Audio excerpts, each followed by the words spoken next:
Hola, ¿cómo están? Aquí traigo nuevamente otro caso clínico.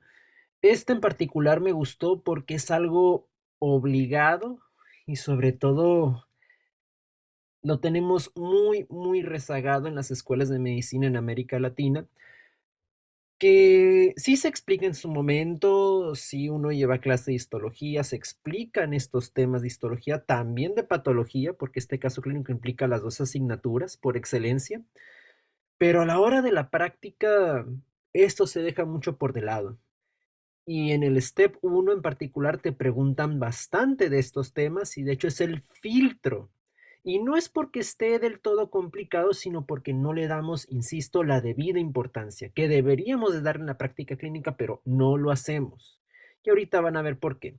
Si estás fresco en histología o acabas de llevar histología o patología, pues la pregunta se te va a hacer muy fácil. Es un caso clínico sencillo, pero es un dato muy puntual. Sin más que decir, ahora sí vamos al caso. Dice, un hombre de 63 años de edad presenta manchas de sangre en heces y constipación intestinal. Subrayo esto porque es importante.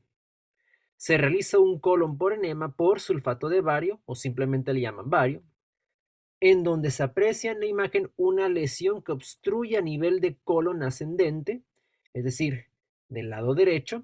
Se realiza cirugía y se toma muestra de la lesión para biopsia, la cual reportó el patólogo que es compatible con adenocarcinoma de colon. O sea, aquí ya nos están dando el diagnóstico y la verdad, cuando te preguntan en un caso clínico tipo STEP, tipo USMLE, cuando te dan el diagnóstico, te van a preguntar algo de ciencia básica casi obligado, te lo puedo garantizar. Continuando, dice, debido a que el núcleo de las células tumorales se tornaron azul a la tinción de hematoxilina y eosina, la pregunta es, ¿cuál es la explicación de la coloración? En pocas palabras, el caso clínico te está evaluando qué tanto sabes de las tinciones. Ese es el objetivo de este caso clínico, de valorar qué tanto sabes sobre la coloración de las células utilizando tinciones específicas.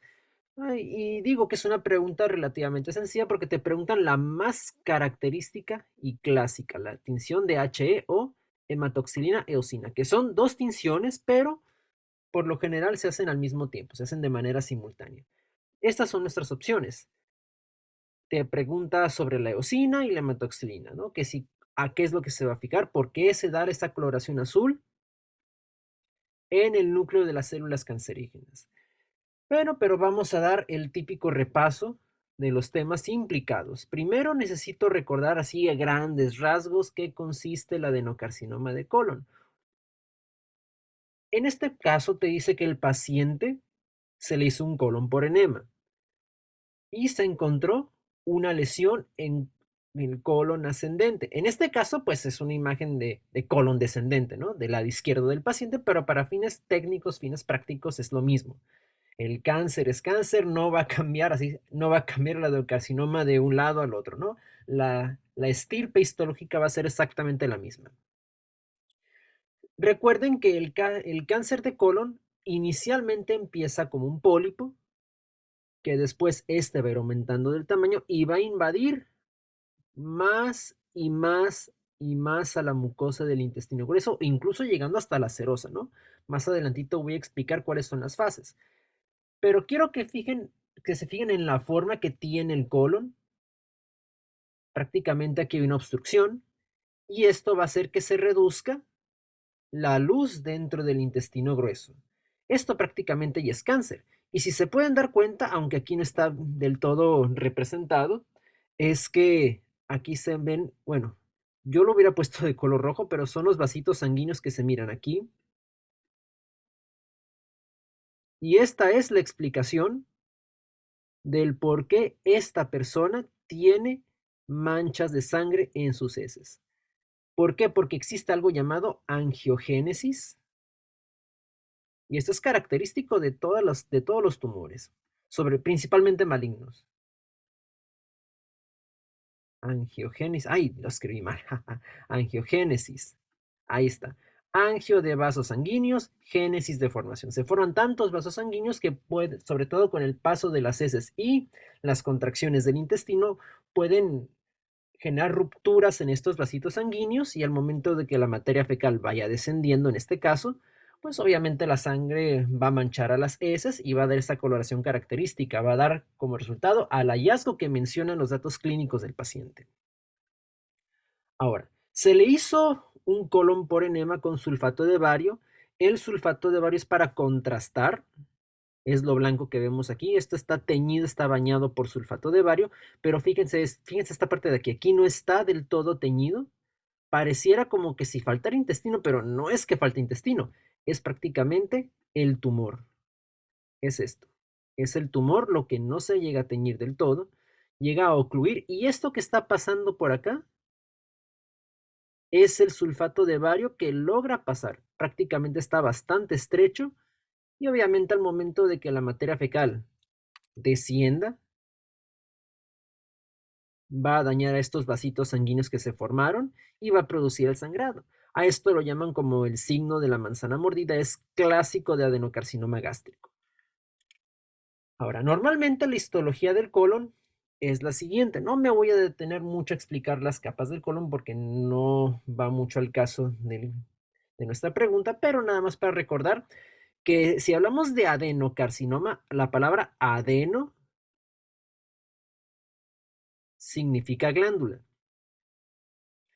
¿Por qué? Porque en este caso el epitelio que va a constituir a la capa mucosa, pues se forman prácticamente como una especie de glandulitas que va a producir secreciones, ¿no? Y va a mantener humectado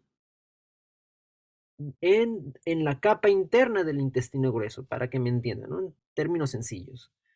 El problema ocurre cuando errores en el ADN de cada una de las células de la mucosa empiezan a tener errores, no se llegan a reparar, estas no entran en apoptosis y se van a reproducir como conejos, ¿no? Bastante. ¿Y cuándo se dice que es invasivo? Porque aquí dice que es un tumor invasivo cuando atraviesa la lámina propia y atraviesa a la siguiente capa, que es la muscularis mucosa, prácticamente ese tumor ya está invadiendo a otras partes del colon. No debería de, pero hasta el momento en que las células tumorales no sobrepasen esta capa, podríamos decir que es una lesión precancerosa o es un tumor no invasivo. Ahí prácticamente es cuando podemos extirpar el tumor. Si lo extirpamos por completo, pues prácticamente curamos al paciente. Pero cuando llega a ser invasivo, pues ahora sí ya hablamos de cáncer. Esta persona tiene cáncer como tal y dependiendo del estadio va a ser el pronóstico. En el estadio T1 prácticamente atraviesa la muscularis mucosa que comprende a la submucosa como la siguiente capa. En el estadio T2 invade a la muscularis propia. En el estadio 3 prácticamente invade al tejido graso. Sin embargo, cuando hablamos del estadio 4, ya atraviesa la capa serosa, que es la capa externa que nosotros vemos en la imagen del intestino grueso. Cuando llegamos a esta fase, muy seguramente ya habrá hecho metástasis en otras zonas adyacentes, se habrá diseminado por vía linfática, por vía hematógena, etcétera, y el pronóstico es muy malo para el paciente. A lo mejor y muy seguramente tendremos un caso clínico más adelante que hablemos de cáncer de colon como tal, y ahí voy a desglosar más las fases, ¿no? Pero quiero regresar a algo importante, las células cancerígenas.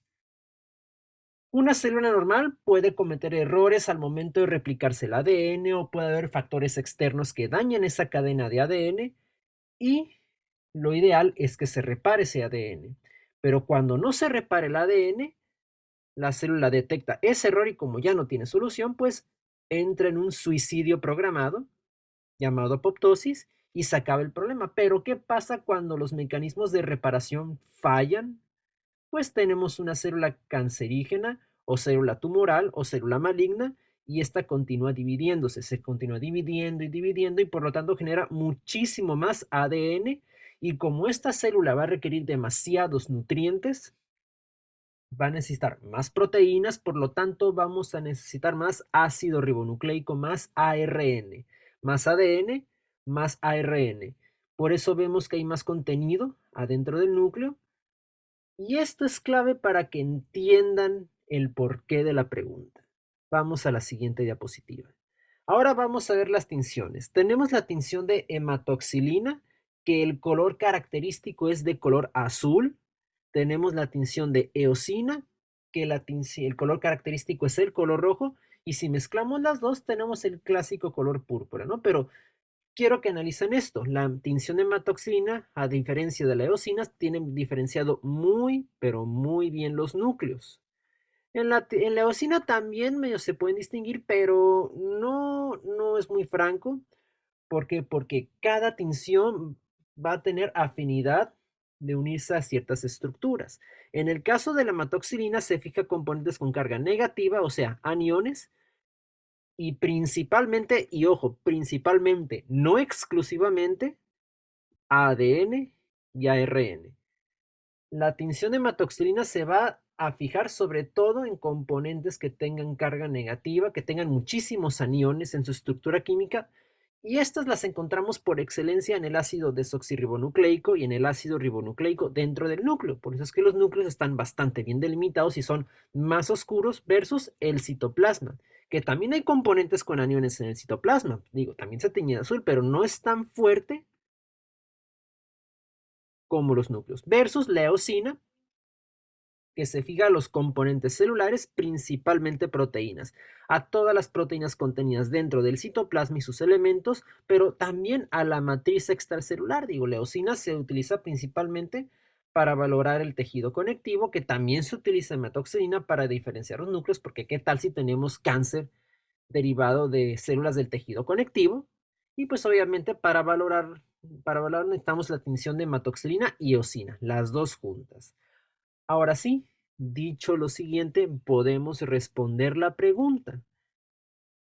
Aquí tenemos de opciones 3 con eosina y 2 con hematoxilina. Dice el inciso A, la eosina se fija a los carbohidratos. Para nada. De hecho, yo puedo descartar de una vez la A, la B y la C. Como dato curioso, sí existe una tinción que es específica para carbohidratos, que es la tinción de paz. Si yo quiero teñir estructuras para saber si tiene muchos carbohidratos o derivados de los carbohidratos, yo utilizo la tinción de paz. Dice, ¿la eosina se fija en los ácidos grasos? Pues tampoco, ¿no? Pero existe otra tinción que es la tinción del aceite rojo. Y ojo, esto sí te lo preguntan en histología en los steps. No está de más conocer estas dos tinciones. ¿La eosina se fija en los ácidos nucleicos? Pues no es lo ideal.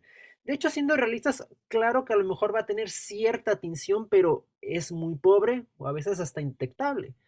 Por lo tanto, la C tampoco lo es. Inciso D, la hematoxilina se fija a los lípidos, ya lo aclaramos en el inciso B. Para ver lípidos utilizamos esta tinción de aquí. La descartamos y pues incluso por descarte, la hematoxilina se fija en los ácidos nucleicos, respuesta correcta, inciso E. Incluso lo acabo de explicar en la diapositiva anterior. Aquí está. ADN y ARN. Y algo muy curioso, nada más ya para cerrar este caso, es que recuerden, y lo mencioné cuando hablé un poquito del cáncer de colon y las células tumorales, las células cancerígenas están produciendo demasiado ADN y ARN. ¿Cómo puedo diferenciar yo con una imagen histopatológica una célula normal de una célula cancerosa? El tono, muchas veces nos podemos guiar de acuerdo al tono de azul de la célula. Una célula cancerígena versus una célula normal va a estar teñida bastante de azul, va a estar con un azul bastante oscuro, versus una célula normal que a lo mejor es un azul más clarito, como este, mientras que una célula cancerígena va a estar mucho más oscuro que esto. Y bueno, este fue el caso del día de hoy. Espero que hayan repasado cosas básicas de histología y ahí nos estamos viendo. Hasta la próxima, amigos.